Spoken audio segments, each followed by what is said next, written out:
Magandang araw po sa inyo. Ako po si Dr. Benigno Manlapas, isang doktor na nagmamalasakit sa kalusugan ng ating mga nakatatanda. Maraming tao pagkatapos ng edad 60 ang nagsisimulang mawalan ng kakayahang matulog ng mahimbing. Sinubukan na nila ang mga pildoras na pampatulog. Sinubukan na nila ang melatonin. Sinubukan na rin nila ang mga tsaang erbal. Ngunit nananatiling maikli at hindi mapakali ang kanilang pagtulog. Tuwing umaga, gumigising silang pagod na para bang hindi sila nagpahinga. Ang nakakagulat na katotohanan ay ang isang pamilyar na sangkap sa inyong kusina ay maaaring ang susi upang ganap na baguhin ang kalidad ng inyong pagtulog. Ang sangkap na iyon ay ang monggo. Hindi lamang ito para sa mga sabaw, lugaw o panghimagas. Sa loob ng maraming siglo, ang monggo ay kilala bilang isang pagkaing mayaman sa nutrisyon na nagpapalamig sa katawan, nagde-detoxify, nagpapakalma ng isip, at lalo na't sumusuporta sa pagtulog dahil naglalaman ito ng tryptophan, ang sangkap na bumubuo sa serotonin at melatonin. Ngayon, kinukumpirma rin ng siyensya na ang mga mineral at antioxidant sa monggo ay maaaring makatulong sa nervous system na mag-relax, magpabawas ng stress, magpatatag ng presyo ng dugo, at natural na isaaktibo ang proseso ng pagpasok sa mahimbing na pagtulog ng hindi nangangailangan ng gamot. Sa video na ito, ibabahagi ko sa inyo ang 5 napakasimpleng paraan upang gamitin ang monggo sa inyong tahanan para mapabuti ang inyong pagtulog. Lahat ay madaling gawin, ligtas at epektibo. Ang unang paraan, hindi lamang makakatulong sa inyo na matulog ng mahimbing, kundi magbibigay din ng kumpletong nutrisyon para sa inyong kalusugan pagkatapos ng edad 60. Kung mahalaga sa inyo ang pagtulog, panoorin hanggang sa dulo upang hindi ninyo makaligtaan ang pinakamahalagang bahagi. Kung naghahanap kayo ng natural na solusyon para sa mas mahusay na pagtulog, pindutin ang subscribe at i-on ang notification bell ngayon din upang sa tuwing magbabahagi ako ng bagong paraan, kayo ang unang makakaalam. Bago tayo dumako sa 5 paraan ng paggamit ng monggo, kailangan nating maunawaan kung bakit talaga makakatulong ang monggo para magkaroon kayo ng mas mahusay at mas malalim na tulog. Bakit nakakatulong ang monggo sa mga nakatatanda na matulog ng mahimbing? Matagal nang itinuturing ang monggo bilang isang pagkain na parehong masustansya at nakakatulong sa pagtulog. Mula sa pananaw ng modernong agham, naglalaman ang monggo ng masaganang kombinasyon ng mga sustansya para sa nervous system at sa utak. Ang maliliit na butong ito ay puno ng mga mineral tulad ng magnesium, potassium, iron, at zinc, kasama ang mga bitamina B at mataas na kalidad na protina mula sa halaman. Ang magnesium ay lalong mahalaga dahil kasama ito sa mahigit 300 biological na reaksyon sa katawan, kabilang ang pagpapakalma sa nervous system at pagre-relax ng mga kalamnan na tumutulong sa inyo na mas madaling makatulog. Bukod pa rito, naglalaman ang monggo ng tryptophan, isang amino acid na siyang pundasyon para sa serotonin at melatonin. Ang serotonin ay isang neurotransmitter na nagpapabuti ng mood at nagpapagaan ng pagkabalisa, habang ang melatonin naman ay ang hormone na direktang kumokontrol sa siklo ng pagtulog. Kapag may sapat na tryptophan ang inyong katawan, madaling makakagawa ang inyong utak ng mga compound na ito na ginagawang mas malalim at mas natural ang pagtulog. Mula sa tradisyonal na pananaw, matagal nang ginagamit ang monggo sa mga katutubong lunas upang palamigin ang katawan, mag-detoxify, pakalmahin ang isip, at magbigay ng banayad na pagpapatahimik. Noong unang panahon, madalas magluto ang mga tao ng matatamis na sabaw, lugaw, o inumin na may munggo upang mabawasan ang init sa loob ng katawan, mapawi ang pagkayamot, at alisin ang tensyon pagkatapos ng mahaba at nakakapagod na araw. Ang pagsasama ng modernong nutrisyon at tradisyonal na karunungan ang siyang gumawa sa munggo na isang tunay na lunas sa kusina.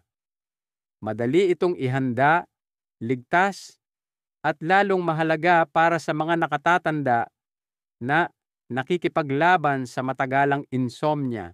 Ang tanong ngayon ay kung paano lubusang magagamit ang mga benepisyong ito ng munggo sa pang-araw-araw na buhay. Hindi sapat na malaman lamang ang mga epekto nito. Ang mahalaga ay kung paano ninyo ito ihahanda upang ang mga sustansya ay gumana sa pinakamahusay na paraan. Ang magandang balita ay simple, pamilyar, at perpektong akma sa panlasa ng mga nakatatanda ang mga recipe. Mula sa isang mainit at mabangong tasa ng gatas ng munggo bago matulog hanggang sa isang nakakapreskong tasa ng tsaa mula sa sinangag na munggo o isang malambot at madaling tunawin na lugaw. Lahat ng ito ay maaaring maging natural na lunas na gagabay sa inyong katawan tungo sa isang estado ng malalim na pagpapahinga. Sa susunod na bahagi, isa-isahin natin ang 5 paraan. Iranggo ko sila mula sa bilang 5 pababa sa bilang 1 batay sa kanilang pagiging epektibo sa pagbibigay sa inyo ng mas mahusay na pagtulog. Ngayon, simulan natin sa pinakaunang paraan. Ranggo 5, gatas ng munggo. Ranggo number 5, isang banayad na pampaginhawa sa gabi para sa mga nakatatanda. Isa sa pinakamadaling paraan upang gamitin ang munggo para sa mas mahusay na pagtulog ay ang gawin itong gatas. Maaaring mukhang komplikado, ngunit sa katotohanan, ito ay napakasimple. Kailangan nyo lamang ng mga 100 gramo ng buong munggo, kaunting gatas na walang asukal, kaunting asukal o pulot-pukyutan kung gusto ninyo. Ito ay matamis at nasa pagitan ng 300 hanggang 500 ml ng tubig. Kung mayroon kayong plant milk maker, mas magiging mabilis ang proseso. Una, ibabad ang munggo sa loob ng atrok hanggang 8 oras hanggang sa lumambot ito. Pagkatapos, banlawan at ilagay sa makina kasama ang tubig. Piliin ang setting para sa gatas at maghintay hanggang sa matapos ito. Habang mainit pa ang gatas, magdagdag ng kaunting sariwang gatas at asukal. Haluing mabuti at magkakaroon na kayo ng isang mabango at mainit na tasa na handa ng inumin. Kung wala kayong makina, maaari pa rin ninyo itong gawin sa tradisyonal na paraan. Una, hugasan ang munggo at ibabad sa loob ng mga 30 minuto. Pagkatapos, ilagay ito sa isang kaldero na may kalahating litro ng tubig at lutuin hanggang sa lumambot ang mga buto. Susunod, i-blender ang nilutong munggo kasama ang tubig hanggang sa maging pino. Pagkatapos, salain ito gamit ang isang salaan. Ibuhos ang pinong gatas pabalik sa kaldero at pakuluin ng mahina sa loob ng ilang minuto. At panghuli, magdagdag ng gatas at asukal ayon sa inyong panlasa bago patayin ang apoy. Inumin ito habang mainit, mas mabuti sa gabi bago matulog. Isang maliit na tasa lamang ay sapat na upang paginhawahin ang tiyan, i-relax ang katawan, at gabayan ang nervous system sa isang kalmadong estado. Maraming tao pagkatapos ng edad 60 na nagpapanatili ng ganitong ugali sa loob lamang ng ilang gabi ay napansin na agad ang pagkakaiba. Mas mabilis makatulog, hindi gaanong nagpapagulong-gulong at mas magaan ang pakiramdam sa umaga. Kung sa tingin ninyo ay simple at nakakatulong ang paraang ito, pindutin ang like para malaman ko na gusto ninyo pa ng mga natural na resipe na tulad nito. Matapos maging pamilyar sa gatas ng munggo, maaari tayong lumipat sa isa pang option na kasing dali ihanda, ngunit nagdudulot ng ganap na kakaibang karanasan. Ranggo 4, tsa ng sinangag na munggo. Ranggo number 4, isang mainit na resipe na alam na ng maraming nakatatanda. Alam nyo ba na sa pamamagitan lamang ng pagbabago sa paraan ng paghahanda, ang munggo ay maaaring maging isang tsaa na parehong nakakapresko at napaka-epektibo para sa pagtulog?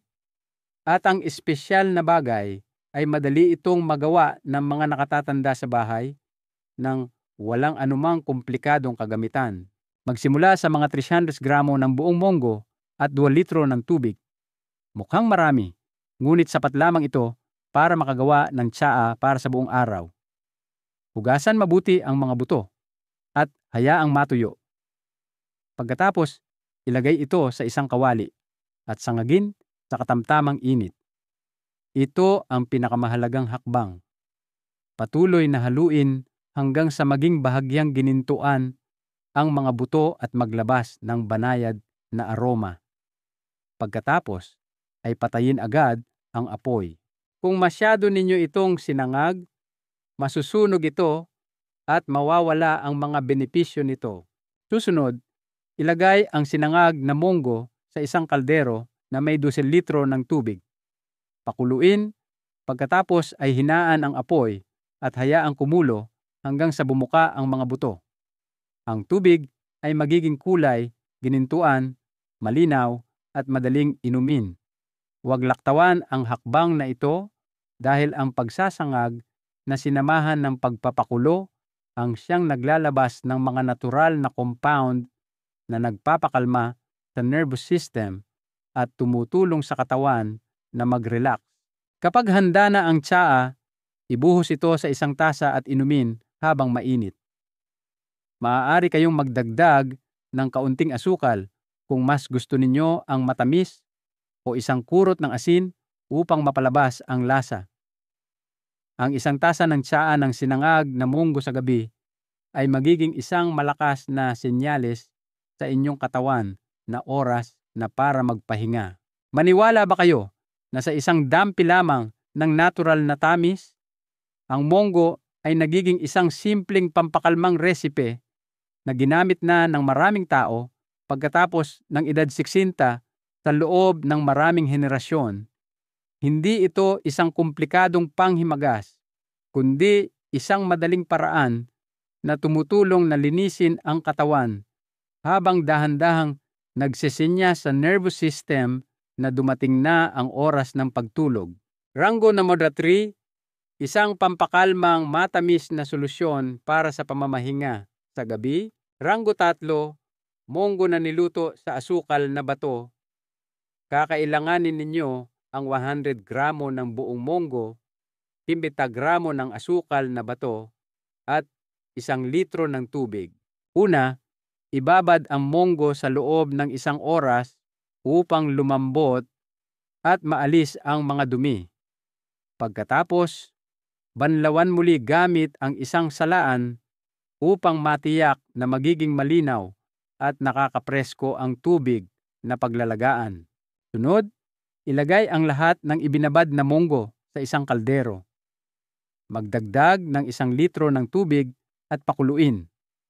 Kapag nagsimula ng kumulo, hinaan ang apoy at ipagpatuloy ang pagluluto sa loob ng halos 1 oras hanggang sa lumambot at bumuka ng husto ang mga buto. Huwag laktawan ang mabagal na proseso ng paglulutong ito dahil ito ang nagpapahintulot sa lahat ng sustansya mula sa munggo na lumabas at humalo sa tubig. Kapag luto na ang munggo, idagdag ang asukal na bato. Ang asukal na bato ay hindi lamang nagbibigay ng banayad at kaaya-ayang tamis na madaling inumin, kundi isa rin itong tradisyonal na sangkap sa medisina ng silangan para sa pagpapakalma ng katawan. Haluin ng dahan-dahan hanggang sa matunaw. Patayin ang apoy at ibuhos sa isang mangkok. Maaari ninyo itong inumin habang mainit para maramdaman ang nakapapawing pagod na init na kumakalat sa inyong katawan, o hayaan itong lumamig para sa isang nakakapresko at kaaya-ayang inumin. Ang isang maliit na mangkook ng monggo na niluto sa asukal na bato sa gabi ay maaaring maging isang banayad na ugali na nagpapatatag sa katawan, nagpapakinang ng balat at tumutulong sa isip na huminahon para sa madaling pagtulog. Ano sa tingin ninyo? Mag-iwan ng komento sa ibaba upang makapagbahagi tayo ng mas maraming saloobin tungkol sa paraang ito. Alam nyo ba na sa pagdaragdag lamang ng isang pamilyar na sangkap, ang monggo ay maaaring maging isang natural na pampakalmang resipe na nakatulong sa maraming tao na maibalik ang payapang pagtulog pagkatapos lamang ng ilang gabi? Ranggo 2, monggo na niluto kasama ang buto ng lotus. Ranggo number 2, isang masustansyang kombinasyon na may malakas na epekto sa pagtulog. Sa tradisyonal na medisina, ang buto ng lotus ay itinuturing na isang mahalagang lunas na may mga katangiang sedative na nagpapakalma sa nervous system at nagbabawas ng pagkabalisa at pagkairita. Sa modernong medisina, natuklasaan na ang buto ng lotus ay naglalaman ng mga alkaloid at glycoside na may epektong pampakalma, kasama ang mga bitamina B, magnesium at calcium na sumusuporta sa regulasyon ng pagtulog. Iyon ang dahilan kung bakit kapag isinama sa monggo, makakakuha kayo ng isang putahe na hindi lamang masarap, kundi isa ring natural na lunas na gumagabay sa katawan tungo sa mahimbing na pagtulog. Kakailanganin ninyo ang 20 gramo ng binalatang monggo, 10 gramo ng buto ng lotus, at halos kalahating litro ng tubig. Una, ibabad ang monggo sa maligamgam na tubig sa loob ng 30 minuto upang lumambot. Para sa buto ng lotus, alisin ang balat at ang berdeng ubod sa gitna upang maiwasan ang pait. Pagkatapos, ilagay ang parehong monggo at buto ng lotus sa isang kaldero na may kalahating litro ng tubig. Pakuluin. Pagkatapos ay hinaan ang apoy hanggang sa lumambot ang parehong sangkap at maghalo. Kapag ang pinaghaluan ay naging pino at mabango na, maaari kayong magdagdag ng kaunting asukal ayon sa inyong panlasa. I-enjoy ang putaheng ito habang mainit para sa ginhawa o kainin itong malamig kung mas gusto ninyo. Ang isang mangkok ng monggo na may buto ng lotus sa gabi ay hindi lamang nagpapalusog sa katawan, kundi nagpapakalma rin ng isip, nagpapadala ng malinaw na senyales sa nervous system na oras na para magpahinga. Matapos nating pagdaanan ang 4 na banayad na paraan tulad ng gatas ng monggo, tsaan ng sinangag na monggo, at ang kombinasyon sa buto ng lotus, darating tayo sa isang mas espesyal na resipe. Ito ay hindi lamang isang putaheng sumusuporta sa pagtulog, kundi isang tunay na masustansyang pagkain, perpekto para sa mga nakatatanda na nagpapagaling mula sa sakit o nakakaranas ng panghihina. Ranggo number 1, ang pinakakumpletong lunas sa pagtulog para sa nakatatanda na dapat ninyong subukan. Ranggo 1, nilugaw na monggo na may karne. Ang kombinasyon ng protina mula sa karne, starch mula sa bigas, at mga sustansya mula sa monggo ay lumilikha ng isang putahe na parehong nagpapalusog sa katawan at tumutulong sa nervous system na maging mas kalmado, na nagpapahintulot sa pagtulog na dumating ng natural. Kakailanganin ninyo ng 100 gramo ng giniling na karne na maaaring baboy o baka, 30 gramo ng munggo, 50 gramo ng ordinaryong bigas, 30 gramo ng malagkit na bigas, kasama ang ilang dahon ng sibuyas at mga pangunahing pampalasa. Una, hugasan ang parehong malagkit at ordinaryong bigas. Pagkatapos, ibabad sa tubig sa loob ng mga 30 minuto. Ibabad ang munggo ng hiwalay sa loob ng mga 40 minuto hanggang sa lumambot. Samantala, timplahan ang giniling na karne ng kaunting pampalasa at hayaan itong manatili sa loob ng 15 hanggang 20 minuto upang manuot ang lasa. Susunod, igisa ang ilang sibuyas hanggang sa maging mabango. Pagkatapos ay idagdag ang tinimplahang karne at igisa ng bahagya. Pagkatapos nito, ilagay ang bigas at munggo sa isang kaldero. Magdagdag ng sapat na tubig at lutuin hanggang sa bumuka ang mga butil at lumambot. Sa huli, idagdag ang giniling na karne na iginisa.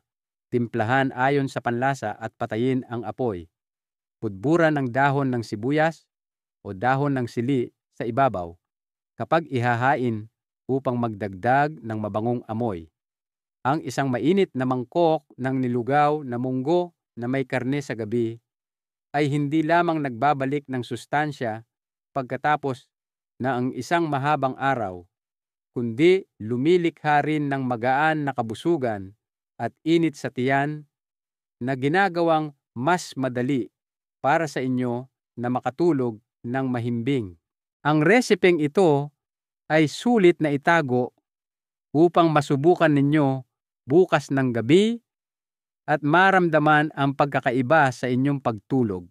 Mahahalagang paalala sa kung paano ligtas na gagamitin ng mga nakatatanda ang munggo. Katatapos lang nating talakayin ang 5 paraan ng paghahanda ng munggo para mapabuti ang pagtulog. Ngunit may isang mahalagang punto na hindi maaaring kaligtaan. Kahit na natural ang munggo, dapat pa rin itong gamitin ng tama upang matiyak ang parehong pagiging epektibo at kaligtasan.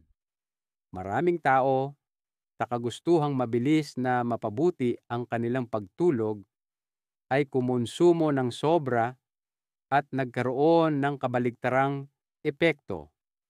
Nabigla ang kanilang digestive system. Narito ang ilang paalala sa paggamit ng munggo. Una, huwag kumonsumo ng sobra. Para sa mga nakatatanda, sapat na ang 2 hanggang 3 beses sa isang linggo.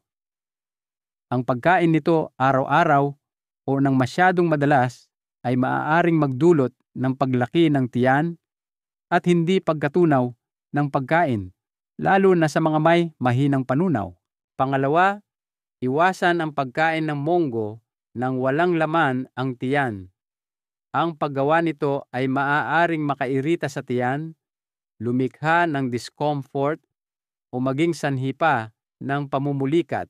Pangatlo, ang mga babae na may regla ay dapat limitahan o iwasan ito ng tuluyan. Ang munggo ay may katangiang nagpapalamig na maaaring magdulot ng paglaki ng tiyan at magpalala ng sakit ng puson. Gayun din, huwag kailanman pagsabayin ang munggo sa mga iniresetang gamot o iba pang halamang gamot nang hindi kumukonsulta sa isang profesional sa pangangalagang pangkalusugan. Ang ilang sangkap sa munggo, kung hindi gagamitin ng wasto, ay maaaring magbawas sa pagiging epektibo ng gamot o magdulot ng hindi kanais-nais na mga side effect.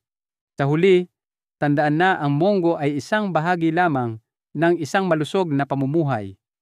Upang tunay na mapabuti ang insomnia, dapat ninyo ring panatilihin ang tamang gawi sa pamamahinga. Magsagawa ng magagaang aktibidad tulad ng yoga o pagmumuni-muni at panatiling kalmado ang isip bago matulog. Sa gayon lamang lubusang maisasakatuparan ang mga epekto ng munggo, mga karagdagang benepisyo sa kalusugan ng munggo para sa kaayusan ng mga nakatatanda. Matapos malaman kung paano gamitin ang Mongo para suportahan ang pagtulog, maaaring mas magulat pa kayo nang matuklasan na ang maliliit na butong ito ay nagdudulot ng hindi mabilang na iba pang benepisyo sa pangkalahatang kalusugan. Ito ang dahilan kung bakit ang Mongo ay itinuturing na isang simpleng superfood na dapat itago ng bawat sambahayan sa kusina. Upang magsimula, ang Mongo ay napakayaman sa mga antioxidant. Ang mga compound tulad ng phenolic acids, flavonoids, caffeic acid, at cinnamic acid ay may kakayahang i-neutralize ang mga free radical, ang sanhi ng pagtanda at maraming malalang sakit. Partikular, ang Bitexin at Isobitexin sa Mongo ay napansin sa pagbabawas ng panganib ng heat stroke na nagdudulot ng stroke, isang panganib na lalong kinakaharap ng mga nakatatanda sa panahon ng mainit na tag-araw. Hindi tumitigil doon, tumutulong din ang Mongo na protektahan ang puso. Ang regular na paggamit ay maaaring magpababa ng LDL cholesterol na madalas tawaging bad cholesterol na nagpapababa ng panganib ng atherosclerosis. Ang nilalaman na potassium, magnesium at fiber sa Mongo ay tumutulong din na ayusin ang presyon ng dugo at maiwasan ang hypertension, isa sa mga pangunahing sanhi ng sakit sa puso at stroke sa mga taong lampas 60. Para sa panunaw, ang Mongo ay isang maaasahang kasama. Ang mayaman nitong fiber content na sinamahan ng protina mula sa halaman ay tumutulong na pabagalin ang paglabas ng asukal sa daluyan ng dugo, sumusuporta sa kontrol ng asukal sa dugo, at nagbabawas ng bigat sa tiyan. Bukod pa rito, sinusuportahan ng Mongo ang pamamahala ng timbang sa pamamagitan ng pagsugpo sa gutom, pagpapataas ng mga hormone na lumilikha ng kabusugan, at paglilimita sa pagsipsip ng hindi malusog na taba. Ito rin ay isang mahusay na mapagkukunan ng folate, isang mahalagang sustansya para sa pag-unlad ng sel, lalo na't mahalaga para sa mga buntis.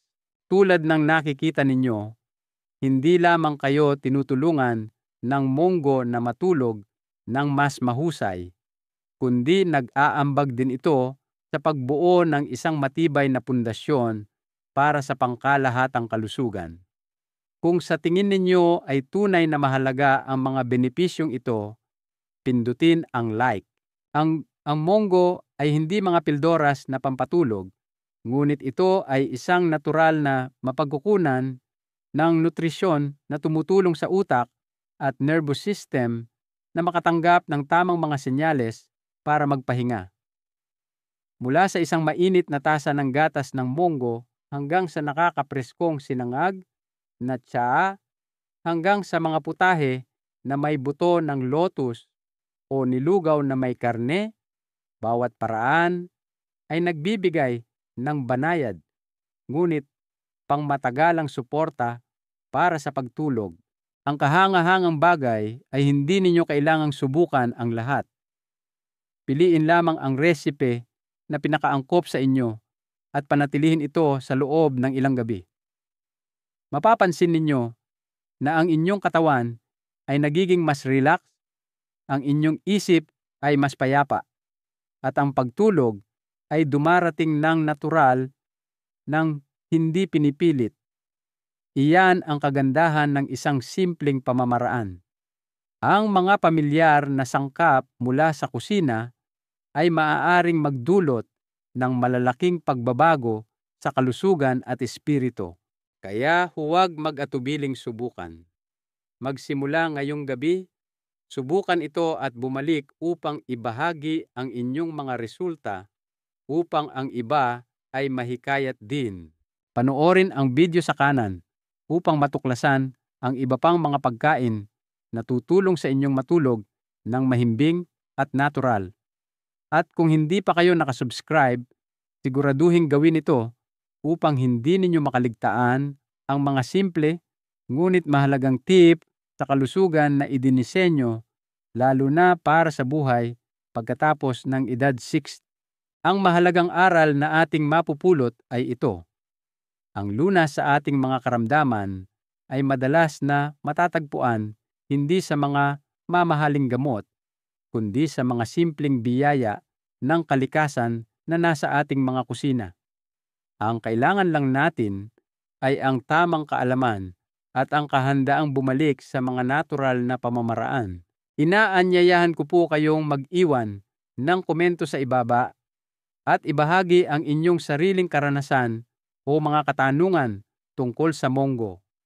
Huwag din pong kalimutang mag-subscribe sa channel at ibahagi ang impormasyong ito sa inyong mga kaibigan at pamilya na maaaring nangangailangan din nito. Magtulungan po tayo na magkaroon ng mahimbing na tulog at malusog na buhay.